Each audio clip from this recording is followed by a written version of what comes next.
party. It's truly amazing to see so many people here on a night in December after last month and what happened in the election. We see how much of a family we really are here. And I'm so glad that everybody's here and looking for enjoying each other's company and going through this tonight. So thank you very much. So if you could make sure you silence your cell phones so that we don't have that interruption.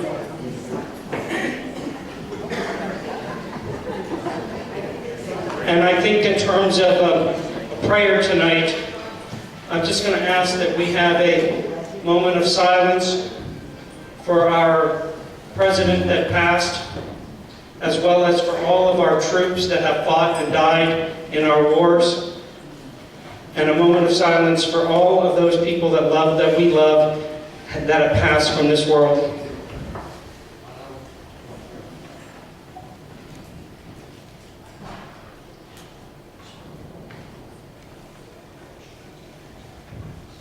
Thank you. And just say that we are blessed and we thank God for all of his blessings, and welcome to our meeting tonight. So we'll have a Pledge of Allegiance.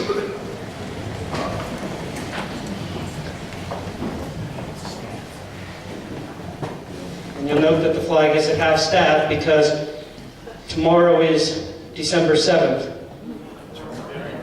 So we'll keep that in mind, Pearl Harbor and all the sacrifice of so many Americans. Pledge allegiance to the flag of the United States of America and to the republic for which it stands, one nation, under God, indivisible, with liberty and justice for all.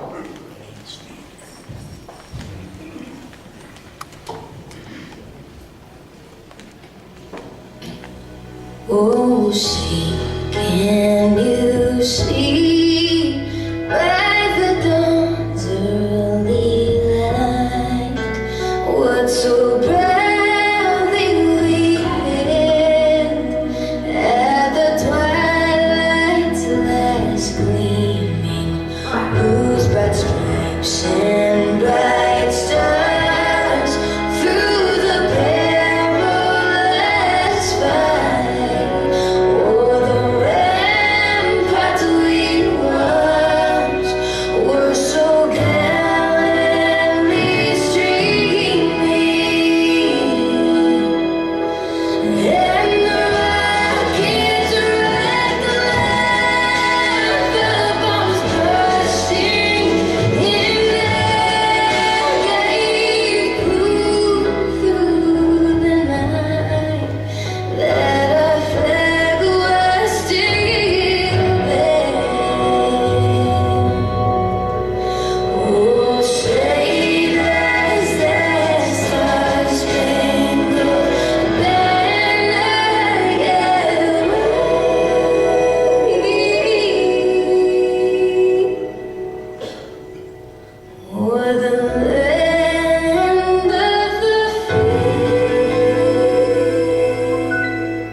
So tonight's agenda, we're going to go through some announcements. We're going to talk about the strategy going forward up into 2019 and 2020. And we're going to do that for maybe 20 minutes or so. We'll do some questions and answers. And then we'll have a little party here to celebrate Christmas. And everything that's going on with us. It's a nice time to sort of go over where we were, where we're going, and then enjoy the holiday. And then we'll adjourn at 9 o'clock like we always do. So we have 2019 cards will be mailed by the end of December. So Some of you didn't get your cards in the last few weeks or whatever, but we'll be mailing out the new cards for next year. And thank you all who did sign up for membership tonight. Thank you very much for getting ahead of that. Yeah, and then Joe was in the back, and you all saw him with that. Any first-time attendees here tonight? I see a couple hands. Thank you for coming tonight. Thank you for joining us. If you could, if you're a first-time attendee, there's a form on the tables. If you could fill that out and bring it up to the center table here at some point. So we'd like to know what brought you here and what we can do to keep you coming. So it helps if you fill that form out for us. We will have a 50-50 raffle at the end of the night. And Mo, of course, as always, is in the back and taking the money. So we'll do that at the very end. And Bob informs me that we started a new raffle tonight, and we're already more than halfway through the selling of those tickets. So if you guys feel like being generous toward the raffle, and we could sell them all tonight, we could actually do that drawing as well tonight. So you got those cash raffle tickets in the mail. I saw a lot of you were bringing them in tonight. So if you didn't get them up, Tom, you're taking them at the front table here. So just fill them out and put the envelope, the money, and get it to Tom here by the end of the night. So, also Andrew in the back with his loyal scouting friends there. Even though we have more desserts than we should have up here. He's also selling the stuff for the Scouts. So while you can enjoy the free desserts, also think about buying stuff from them to help their efforts with the Scouts. We have the LVTP chips in the back, and we use them in case you don't have cash to buy things, and it's always a good thing. And you can get one just for the sake of having Trump on the label as well if you want. All right, so the reports, the Treasury and membership reports, the total bank balance, $24,315.84. Associate members, 1,802. Regular members, 404. I will start off by saying we had a goal at the beginning of this year. I believe we were aiming at 300. And so we got more than 100 more than we had aimed for paid members for 2018.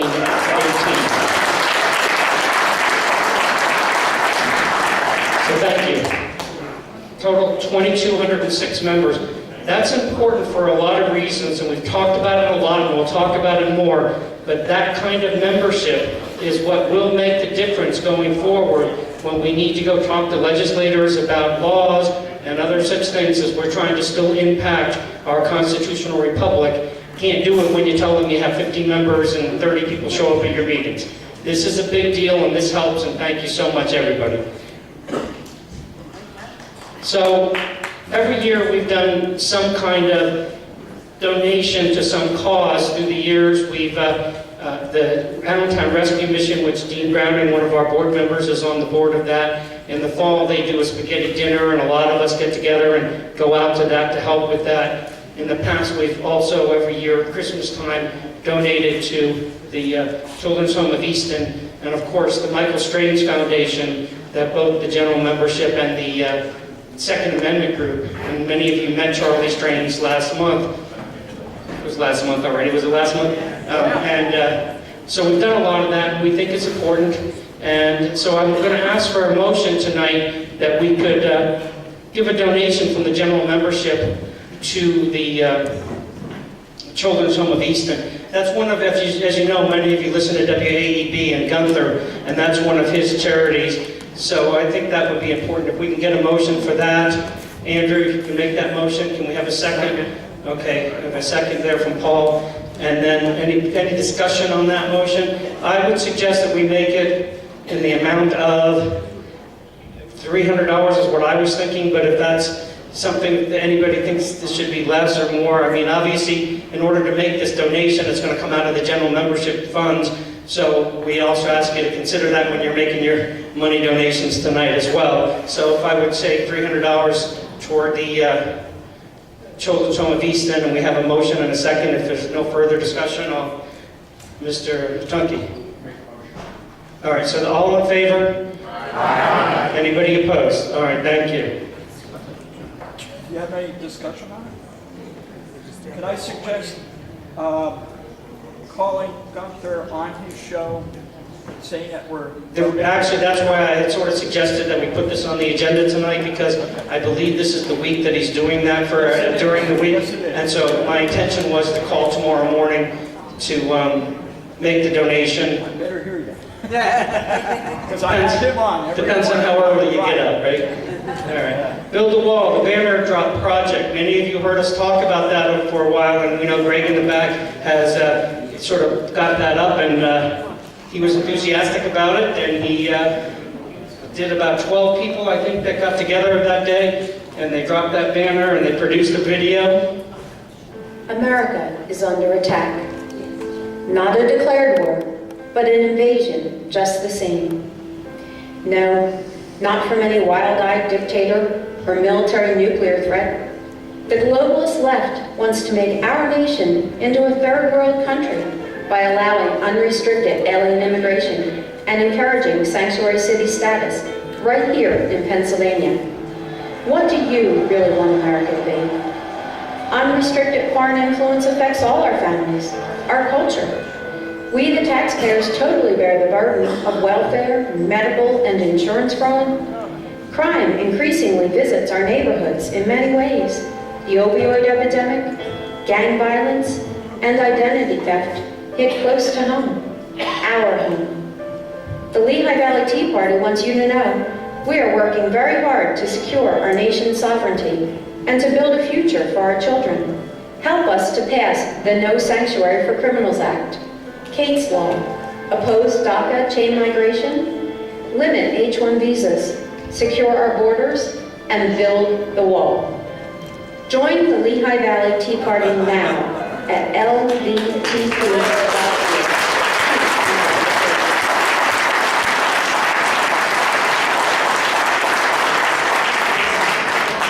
So for all of you who are going to stay for the Christmas party, Greg is here, and he's going to be glad to hear from you and talk to you and explain more about what he did. And also, as you can see from the slide here, he did a press release, and it's been picked over by a lot of media outlets, but we're still a little short on the cost.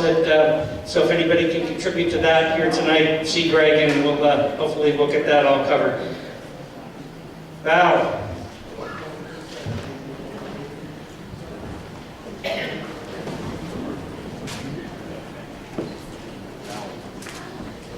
Good evening, and Merry Christmas. Isn't it wonderful that we can say Merry Christmas? Yeah. And we can say God bless you. And we can say Jesus Christ here without meaning a curse. And we can say God bless America. Well, these are the freedoms that we all have, we all share, and we come each month to fight for them. And these are the freedoms that our founding fathers and our those that went before us fought for. These are also the freedoms that our military men and women serve for. When we were saying a moment of silence before, I was approached by one of our members tonight who almost lost his son in one of those crashes last night, but he's fine, so we can be thankful for that. We have so many things to be thankful for, and our freedom is one of the best. The freedom of being able to be here and do the things that we do. So we continually to pack packages for our soldiers, and we continue with those letters. This week I got a nice little email from Brian Eichfeld, and it was a video clip. It took me a little while to get into it, but in the middle was a Vietnam War veteran who had received a letter from a 6th grader. Now this week we got about 150 letters from a middle school. And we put those in our packages. We put a few at a time. But anyway, For 43 years, this veteran carried this letter through his battles and in his wallet. His family found the young girl, who is now an adult, because I did the math. He's in his 70s, she's in her 50s. And at a big, I think it was at a veterans event, they surprised him and she greeted him. They were in different states, so I guess they flew her up, whatever, etc. It took some difficulty. But those letters that you people do and the packages filled with the things that we send our troops means so much. And here is a letter. Hi, my name is Sergeant Schaefer, recently promoted from PFC. They get very proud. I hear this all the time.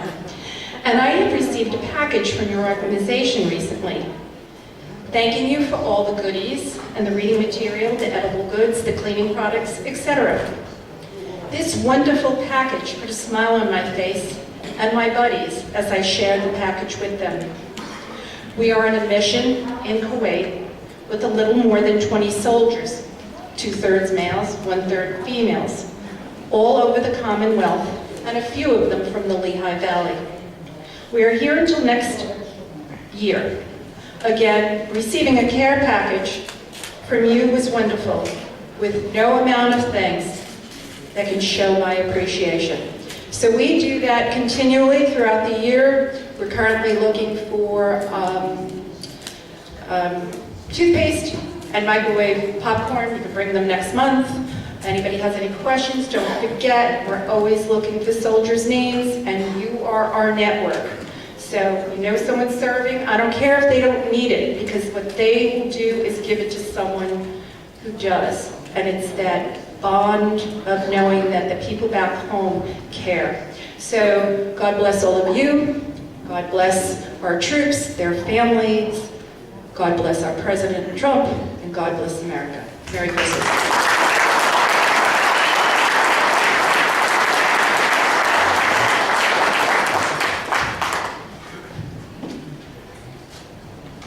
So here we go with the strategy for 2020. We're just going to take the glasses off and put them on, and it's a pain. We worked very hard to advance our cause in 2018, obviously, in the midterms, and endorse candidates, and we didn't fare so well in that sense, obviously, as we know what the election results were. But as the slide says, we've got to remain strong and press on. We have no choice. It's too important. Well, why? I always answer my own questions. I guess I should pay attention to the slides rather than just start rambling, but you know, one of these days Tom's going to just cut my microphone off. And well, the main reason is we need to re-elect President Trump. Yeah!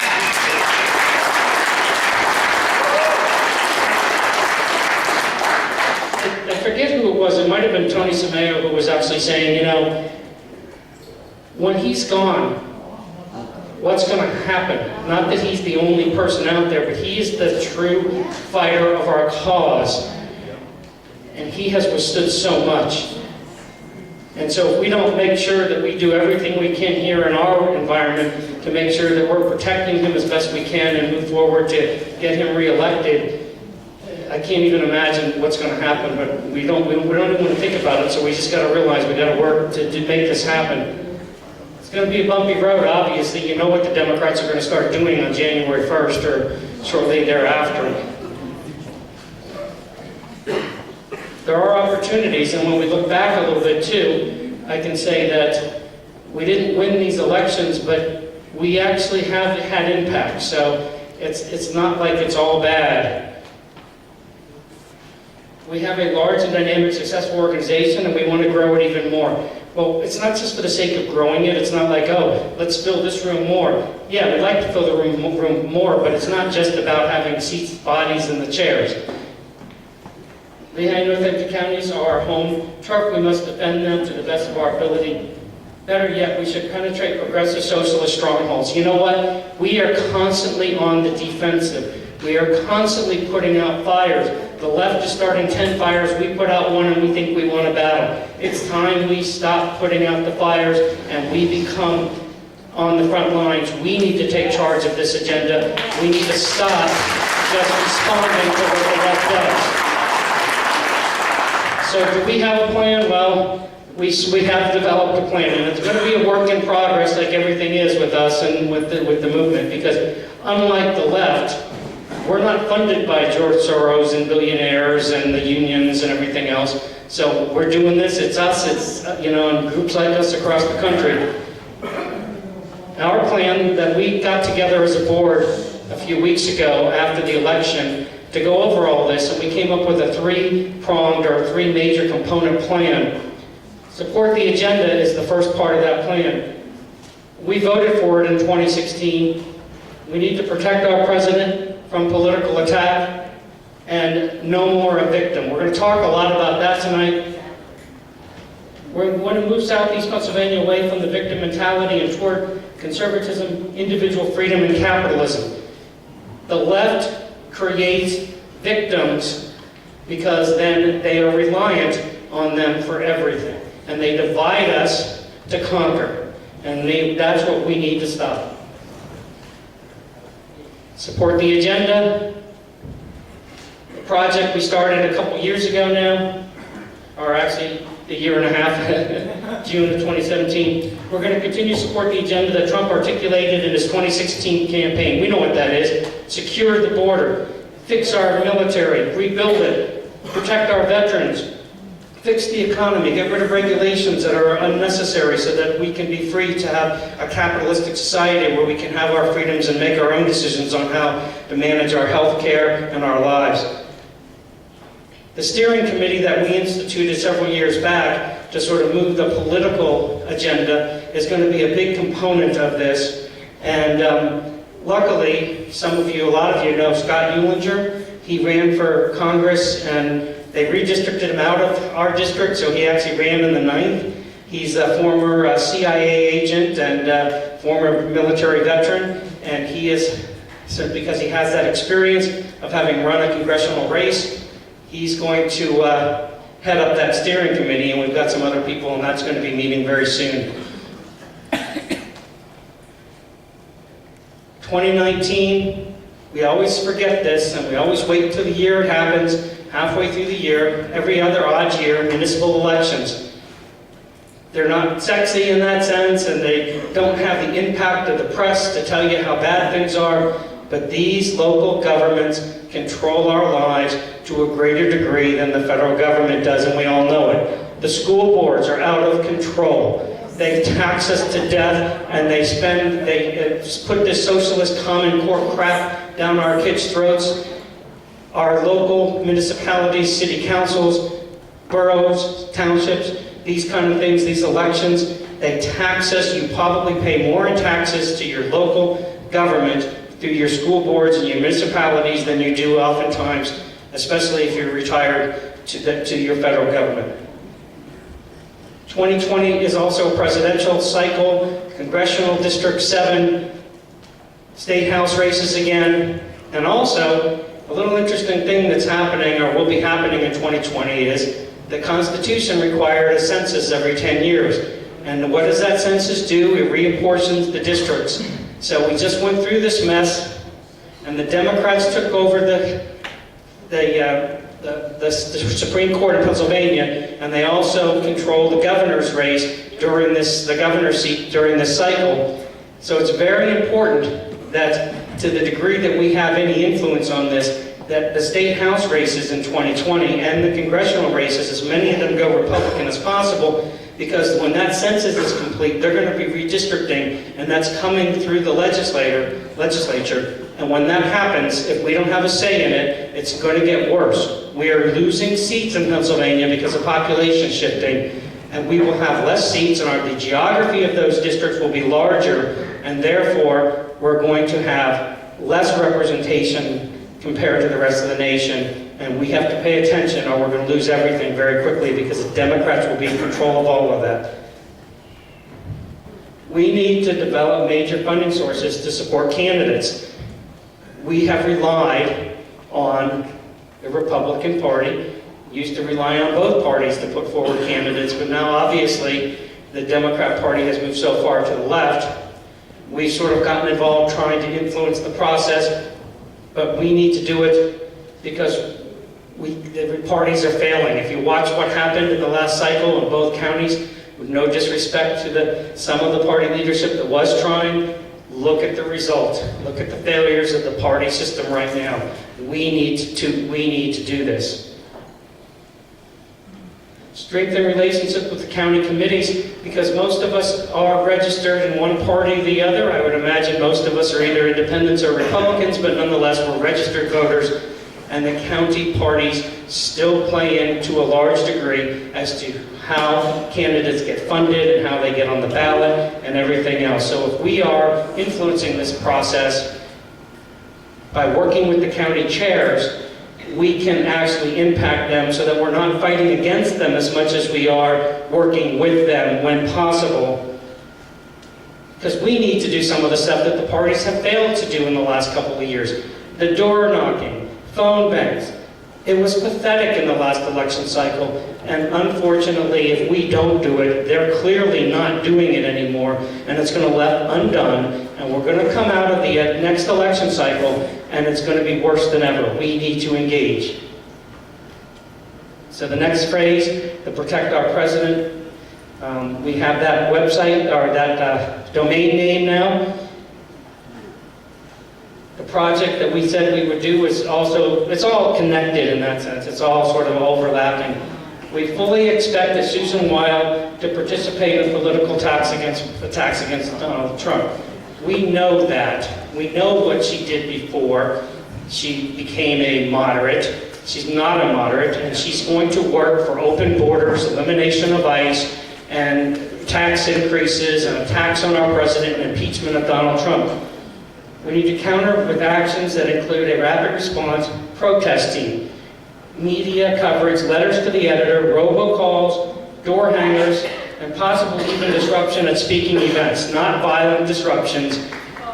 However, our voice needs to be heard like it was in 2010. We went out, we went to town halls, we went down to Washington, and we turned over the Congress because of what we did. We need to act like that again. Susan Wild is a hardcore leftist progressive, and she will do everything she can to bring about the destruction of the Republican Party, Donald Trump, and anybody who supports him. So we need to be on the offensive.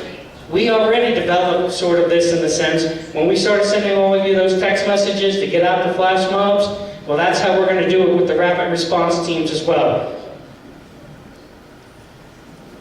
She must expose her for a socialist as she is, and need multiple people to take various roles in this project. So it's going to require all of us to be engaged at some level. ProtectOurPresident.com, which we own. We're going to launch that in early January. So, no more a victim. All right, see what it says there. Everybody wants to blame everybody else. I think some of you may have heard of Rabbi Lapin. He's a man who has actually lectured here in the Valley. He's written some books, and he wrote a book about capitalism and how the Judeo-Christian Bible sort of support capitalism. And he actually gave a speech where he said, there is no word called there's no word that equals the English word of fair. There's no such thing as fair in the Hebrew language.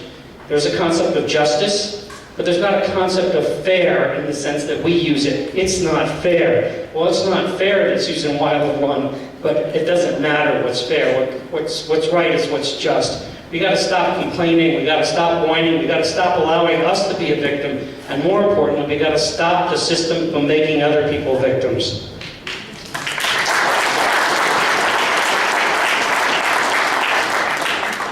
And as you can see here, they control large blocks of voters by convincing them that they're helpless, like we've talked about. Democrats who will force government to provide them. Once they get that entitlement, they won't give it up. They won't fight for something better, and they won't let you tell them that, you know what, you can do better on your own. Our project is an education program to debunk the above and seeks not to teach about individual freedom, but to teach people how to be free individuals. We've been talking a lot about individual rights and individual freedom for a long time. It's time for us to take it outside of our circles and talk to people in our neighborhoods, in our churches, in our communities, everywhere we go, about how it is about individual rights and individual freedoms that will actually make their life better, and we need to do that in the context of how we live in the next couple of years, because I'm telling you, we are at the end of our civilization if we don't fight back and we don't do it now. Freedom begins with taking responsibility for our own decisions and no longer blaming everyone else. You got a crappy life, it's not your parents' fault, it's not your boss's fault, it's not society's fault. It's your own fault. What decisions did you make that led to it? Well, nobody is responsible for their own decisions anymore. They can always blame someone else. My parents were mean to me. My teachers didn't like me. Oh, it's not fair that my skin color was different than yours, or my religion wasn't the same as everyone else's, so things aren't fair. Well, what do you need to do to change that? You can't change society, you can only change yourself. Figure it out, then do it, right? Key lessons that we will teach: it's okay to want money and to be successful. Earn it honestly, because morality is necessary to feeling good about yourself. It is important to teach people, especially we're talking a lot about our younger people, the millennials, these people that we encounter now in our work, in our communities, in our churches, the younger people that are attending, the few that are. Spend wisely. You can spend your money, but you got to spend wisely. Delayed gratification is not a bad word. Don't accept a life of poverty. Poverty will always exist. Poverty will always exist. No system of government has ever changed that. I'm not an evangelical Christian. I was raised Catholic, but I know that we didn't read the Bible in the same way that often some Protestants did and memorize it in the same way. But I do remember the Bible teachings. Jesus himself addressed this. He said there will always be poor. Right? It's part of life.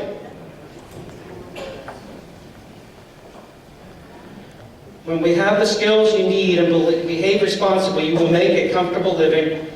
Then you are no longer dependent on everyone else or on government. And then you are free, right? I mean, there's nothing wrong with what's being said here. This is what we all believe. We say we believe it, we exercise it, we live it every day. Now we got to teach other people how to live this life. We will develop a training class, share videos, and so on. Deliver real-time training in Democrat strongholds, churches, community centers, and food banks, mostly inner city. That's why we need to engage and where we need to engage. We're going to try it, refine it here in the Lehigh Valley. Once we finalize it, we can take it to Philadelphia. You notice, remember when we were here in October and we had 400 plus people here? Who introduced Scott Wagner? Tracy Fisher, do you remember him? Do you remember how he lived in Philadelphia and he said, no more victim? That's what he was saying too. That's why he was supporting Scott Wagner. We have developed good ties with a lot of very important people down in Philadelphia who believe the same we do. They thought Republicans and conservatives were nasty people that hated everyone, and they started learning lessons in this last cycle, and we met them and they met us, and now we're going to work together to make this happen. We also own that nomorevictim.com website, or our domain name, Facebook group to share successes of the story. So we're going to use social media, maintain contact information on seminar attendees and stay in touch with them, invite them to become members of our organization, join us in other efforts, promote voter registration and provide candidate information, many different people to take on many different roles in this effort. We already do a lot of this anyway individually. A lot of us knock on doors, a lot of us take voter registration forms to our neighbors and all that kind of stuff, so it's just going to be a little bit more organized in terms of what we're going to do. Support the agenda. We voted for it, and that's what we're going to do. Protect our president is really the same thing in some ways. It's overlapping a little bit, but it's the same thing. and then the No More Victim Project. It all relates to the same thing, our constitutional rights, our individual liberty, our rights as free-speaking American people. So raise your hand if you have, Tony is going to get a microphone. If anybody has some questions about this, I may not be able to answer them, but we'll take note of your questions in terms of how we're going to develop this. And then also, a couple of our other board members that were at the meeting, they may be able to answer a question. If not, Tony, I think there's a hand up over here.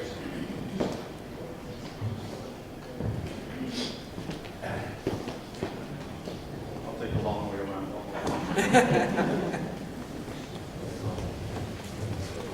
I read on the internet where they have defeated the state, stating that they can use paper ballots. I think it's very important to go back to paper ballots, and I'd like to see purple thumbs. Just like they did in Iraq. You know, we're no different, and I'd like to see that. I think we should push for the paper ballots and also go back to the paper registration that you voted. Not the laptop. Like some kind of receipt. Yeah, I noticed both counties have different systems. And a law was passed last year, I think, that required new machines in every county. Now, they're still not requiring a particular machine in all counties. So now all of the counties will be transitioning to new voting systems. So one thing that you can do is get to your county council meetings and express to them your concerns, because the county council is the one that voter registration is under the county government in each county, and they're the ones that are going to purchase those machines for their county. So that local government is where you need to impact that issue. And also your state reps. Mr. Garcia. Yes. Folks, listen, we got to do one thing. We really got to get to the youth. A lot of children, young 18-year-olds who are going to vote. We got to talk to them and make them understand America is our. We have serious problems, face it. The kids are confused. They go to college. What do they teach them? What do they teach them? Right. Well, the parents, you guys, you got kids. Talk to them and let them know. Look, this is America. My father came here in 1922, and I'll tell you what, he raised us the American way.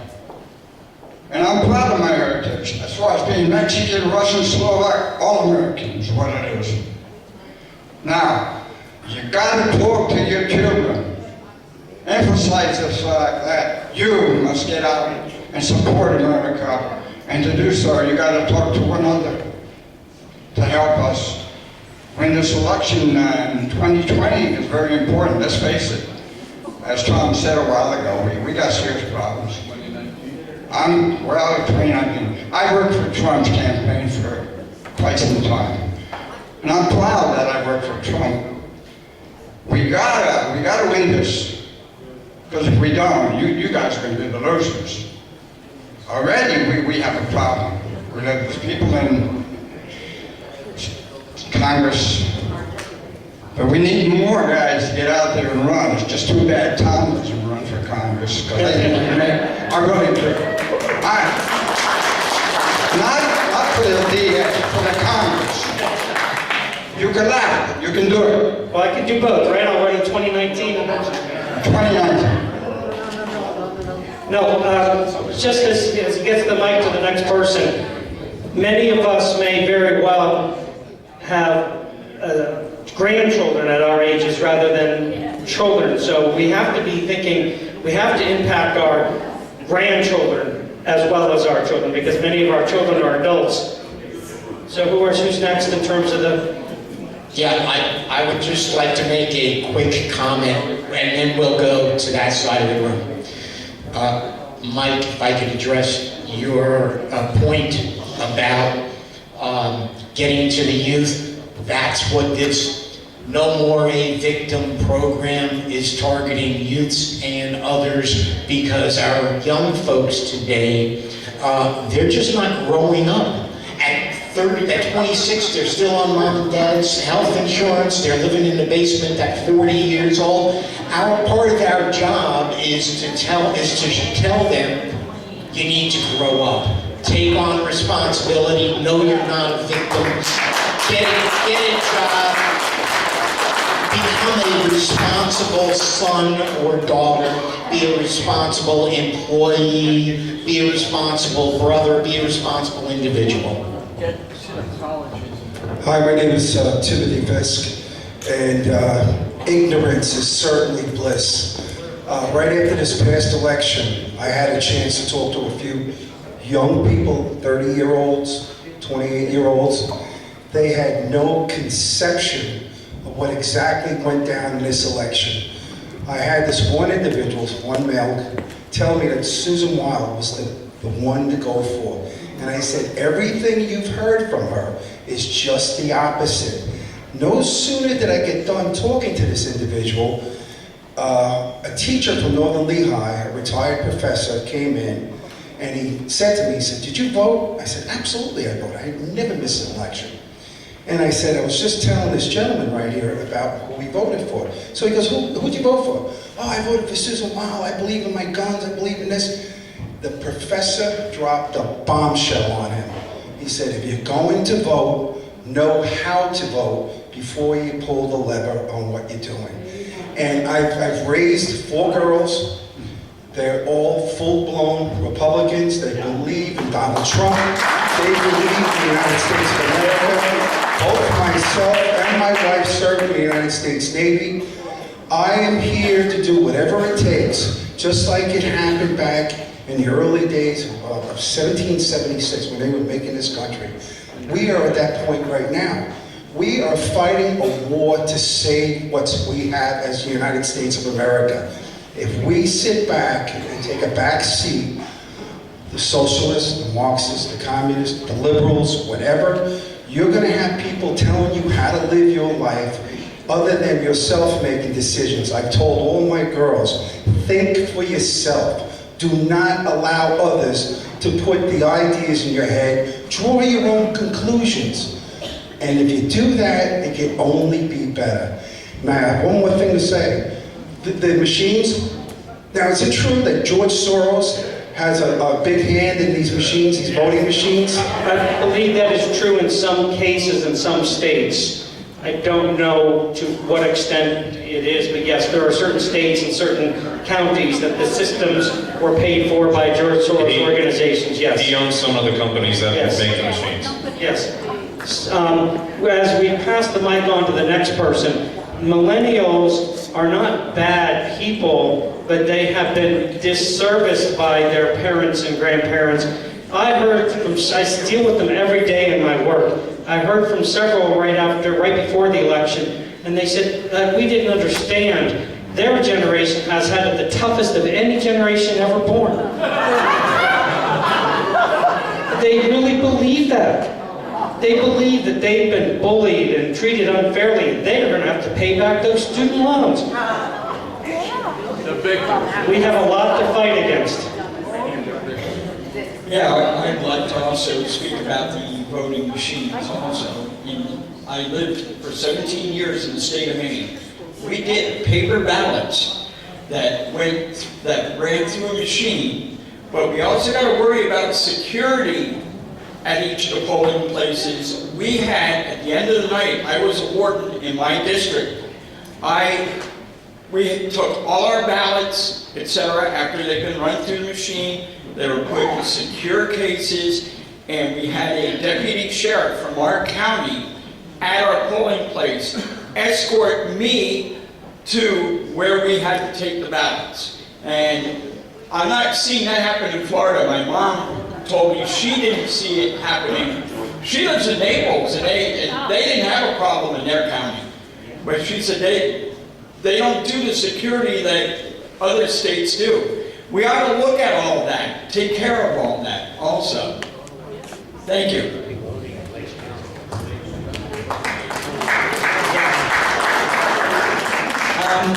I was made aware of a bill that was going through Harrisburg, the Senate, and the Assembly, and the way it was worded, it was sounding like, you know, you got to be careful what you say. It's the speech police after you. So we were told to write letters to our local representative and our local state rep and tell them that we still want the freedom to disagree, not consider us as discriminators. Because when you disagree, you're called a hater.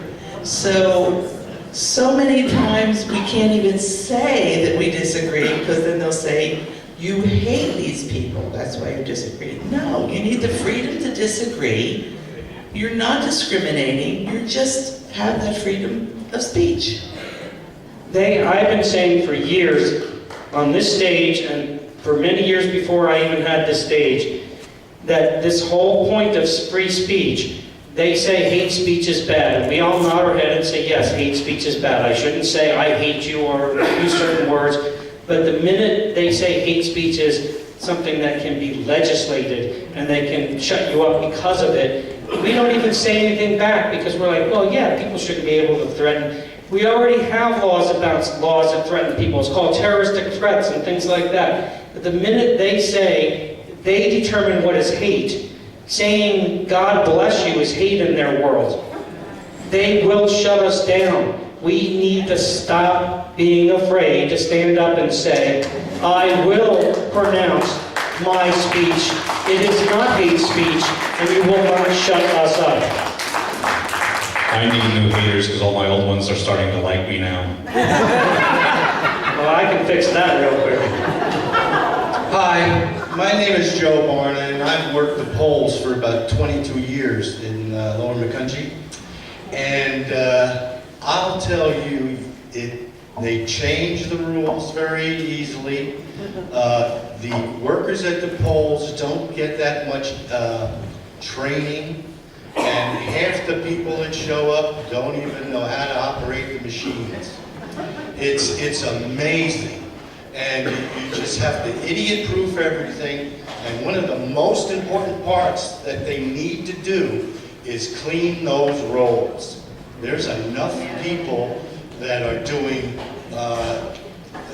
these ballots, these provisional ballots and things like that, absentee ballots, and then they show up. You really have to watch everything. And our judge is one of the best judges around. She's the only one that balances in the whole county. That's what I heard. I will say that one of the things that happens in these elections is every ward has a judge of elections and a voter board, which is a majority inspector, a minority inspector, clerks, and machine operators. These are all, many of them are elected positions, and they don't get filled by writing your name on the ballot, so then they fill them by volunteers. Every single one of us in this room could also do that. Contact voter registration and say, do you have openings for judges of elections and things like that? And they'll say yes, and then you can get training and you can become a judge of elections, and then when it's your turn, you can get elected when it's time to get on the ballot for that. They don't pay very much, but those roles are very important because I am judge of elections for my ward, and what I witnessed in that election cycle was horrendous. Northampton County actually did purge their voter rolls. However, I noticed, just as an example, and I know I'm talking a little bit, but we have a few more minutes before the food's out anyway, so completely out. We had to, under Pennsylvania law currently, we don't have voter ID, but currently if you're a first-time voter in a ward, you still have to show ID under the current law. I had people coming up showing me ID. They're in the book, meaning they registered. They're in the book, they're there, but we need to show ID. They showed me their ID. Their address was next to my house, and I know they didn't live there. But I couldn't do anything about letting them vote because they were on the voter roll, and their ID showed them to be that person, and I know they didn't live there because they weren't my neighbors, and I couldn't stop them from voting, and that's nothing that the judge of elections could do. That's our overall voting system. That's our state representatives that we need to be getting to, and our county boards have to talk about the machines that they're going to purchase. We ought to start the provisional too. No hollering out. Sorry.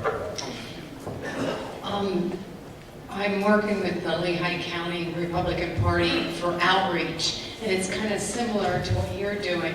So what I did is I wrote to Turning Point USA, and they sent me a box of material, and if you can tell me who to get it to, I'll give you it. Like this one pamphlet is, what happened in Baltimore. And another pamphlet is 50 things your government does to restrict your liberty and make your life bad, So it is for kids because they're mostly going into colleges, and it's very concrete, examples of how the government, limited government is good. So if you guys want, a sample of each pamphlet, who would I give it to?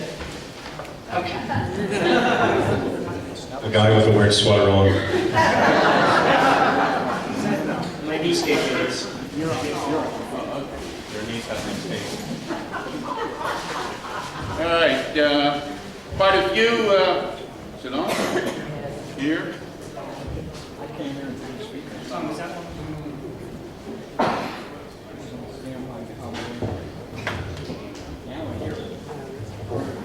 I've been, you say get close, I don't have to get close. Don't even need to. But anyway, I heard all kinds of issues I could reflect on. I'll try and keep it to 5 real quick. Hate, start with that one. My God hates. It's written in the Bible, God does hate Esau. If God can hate, so can I. Okay? 2, Ohio, talking about elections. And it was on Channel 69 News, a commentary. Dick Dean did cover it in Ohio. During, I guess it was 2016, there were 179 people over the age of 116 that voted. Meanwhile, the oldest person in the United States is only 115. Now you figure that one out. It's right. The rolls need cleansing, period. Maybe even a total re-registration.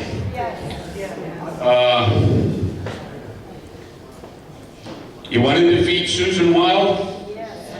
What you have to do is what did not happen last time and how Mr. Wolf lost.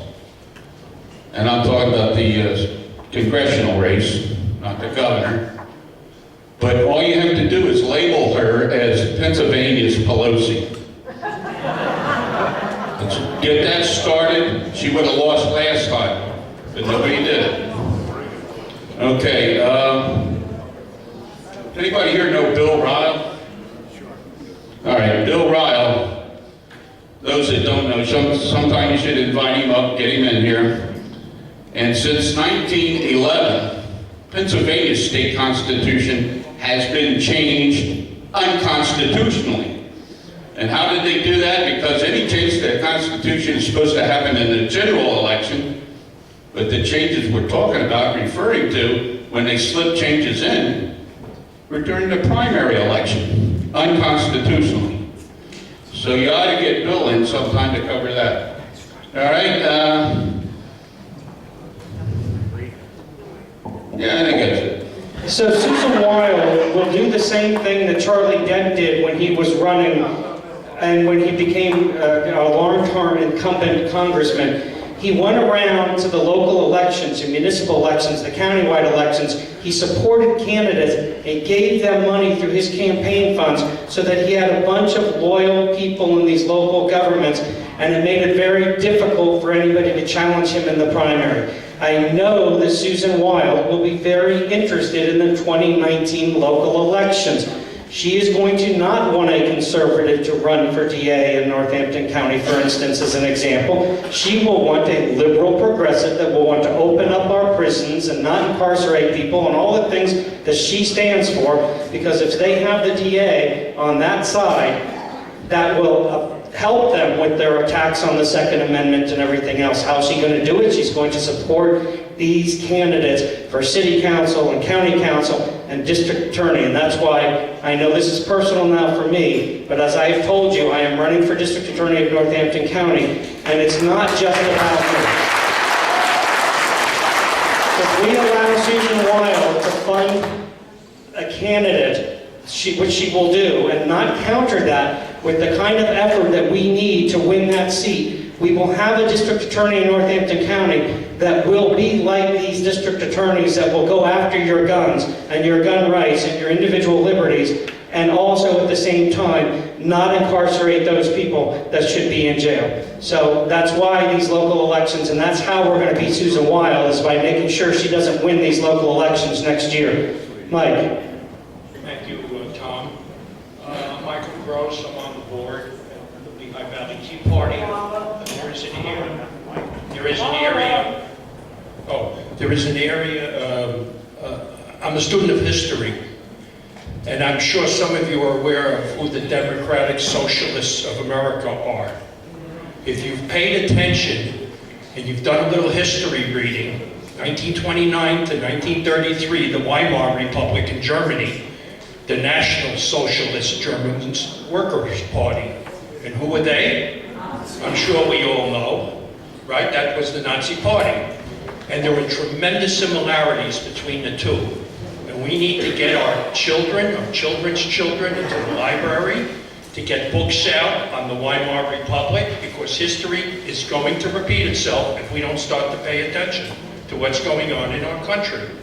So that's what I have to say about this. Thank you. Okay? In this dialogue tonight, we're going to give Andrew the one last word, and then we're going to go into why this was so important to go into next year. So Andrew, you've got So you mentioned the school board. So Tom Carroll is the Bethlehem area chairperson. I'm the Bethlehem Township area chairperson. If there would be anyone that is interested in running for the Bethlehem school board, please see Tom or I, as we would love to have some candidates, as Bethlehem is really being inundated with liberal agenda in the school board. Okay, so this was the meeting in which we were going to sort of get together and talk about what happened in the election and go forward with our plan. So that's why we sort of put it together in a sort of an overarching way with some kind of conversation so we could tweak it as we go forward. So the January 3rd meeting is going to be real important as we really launch this stuff that we talked about tonight. And I know we rambled a little bit, but thank you so much for your attention to all this, and make sure that, I know January 3rd is just the day after, 2 days after New Year's, so it's pretty tight there, but please make sure you can come if you can. Hopefully the weather will bear us out on that day. We're going to present a fuller version of what happened, what lessons we learned, and how we need to apply those lessons from that election cycle to our plan as we go forward. We're going to take a deep dive into the most important aspects of our No More Victim Project responsibility. We're going to hear from the LCRC and the MCRC chairs, because the point is, to some degree, we can work together with them because we're not enemies. Now, there are certain things that they do differently because their purpose is different, and that's okay. But we can, in fact, hear from them, and to the degree we can work together, we'll try to develop them into our plan as well, and vice versa. Okay, so if you can help pay for the room tonight, this was a little more expensive than our normal monthly meeting because of the food and everything, so we have the donation buckets on the tables, and I know we're always asking you for a lot of money, and you guys are tremendous. You buy lottery tickets and raffle tickets and everything else. Sir, I'll get to you in a second, all right? Thank you. It's important. Okay. All right, so we're asking you, to consider the cost of this and everything as you go forward. And also don't forget the Boy Scouts back there. And you can use the chips if you're short on cash tonight. We had an anonymous sponsor who helped us pay for about a third of this event tonight, so thank you to that anonymous sponsor. So, Tom, do you have anything else? I guess you wanted to say one thing? Quickly. Very quickly, thank you. Efficiently. My name is Alfred Kemple. I'm a new member as of tonight. Thank you. sponsor is Tara DeLeon. Yes, I think she's some kind of a charter member here. Where's Tara? And she's a good friend of mine. Over there, right there. Now, I have worked 10 years for a gentleman I knew from New York City. I'm one of those New Yorkers, right? I've been up here a number of years. However, my name is Alfred Kimball. That gentleman is our state senator. I'm from Queens, New York. Very, very capable businessman in his earlier life from the age 19 up. His name is Mario Scavello. I hope everybody in here has heard of Mario Scavello. For most of us, if not all of us, maybe not down towards the bottom end of this district, but Mario Scavello covers all the way down to Nazareth from the Poconos along the county line, goes across, he does not go to Easton, that's somebody else, but then he goes up the county line the other side. Still has a good portion of the Poconos where he's never lost an election.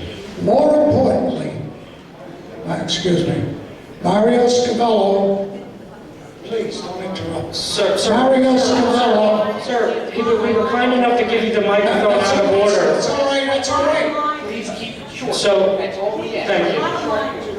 I will suggest strongly, if you want any action, you call Mario Scavello. He has his secondary office is in Penn and I worked for him for 10 years. He's a worker, and you call him up. We know. We appreciate that. We thank you very much for it. Yes. Mario Scavello is a state senator that is a friend of our organization, and we have a good relationship with him, so we're happy to hear that, and thank you so much for everything and joining your new membership. Thank you. Merry Christmas, everybody. We're going to come back at the end to do the 50-50 raffle at the end after everyone has dinner. So, Tom, do you have any announcements about how this is? So, we're done. Thank you, and we'll come back to do the 50-50 raffle at the end of the